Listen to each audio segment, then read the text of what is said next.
Hi అండి.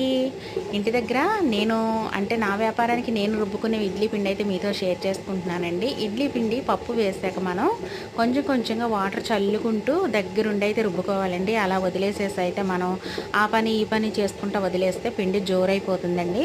అలా జోరవ్వకూడదు. ఎక్కువసేపు నలిగిందంటే పిండి ఖచ్చితంగా మీరు వాటర్ అయిపోయినా సరే నీరు కారినట్టు అయితే అయిపోతుందనమాట. పిండి ఎప్పుడైనా సరే మీడియం స్టేజ్లో ఉండాలండి. అలా ఉంటేనే మనకి ఇడ్లీ అనేది పర్ఫెక్ట్గా వస్తుంది. రవ్వ కూడా వాటర్ ఎక్కువ లేకుండా నీట్గా కడిగేసేసుకొని వాటర్ అయితే శుభ్రంగా పిండేసుకోవాలండి. అలా పిండేసేసుకొని నేనైతే రవ్వ పక్కన పెట్టేసుకున్నాను. ఇంక ఇడ్లీ పిండి అయితే ఇందులో కలిపేసుకున్నానండి.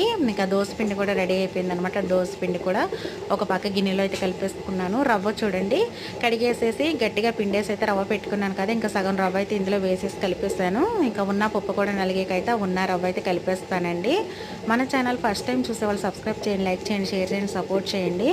మీరు ఇచ్చే లైక్ మీరు ఇచ్చే సబ్స్క్రైబ్ నాకు చాలా యూజ్ అవుతుంది అనుకుంటారండి. ఇంకా సింపుల్గా అయిపోతుంది కదా ఇందులోనూ ఏముంది అని చెప్పి అయితే, కానీ మన దగ్గరుండి ఎక్కువసేపు పిండి తీస్తూ చూస్తూ ఉంటాం కదా, ఇది చాలా వాతం అండి. ఇది కూడా జబ్బే అనమాట.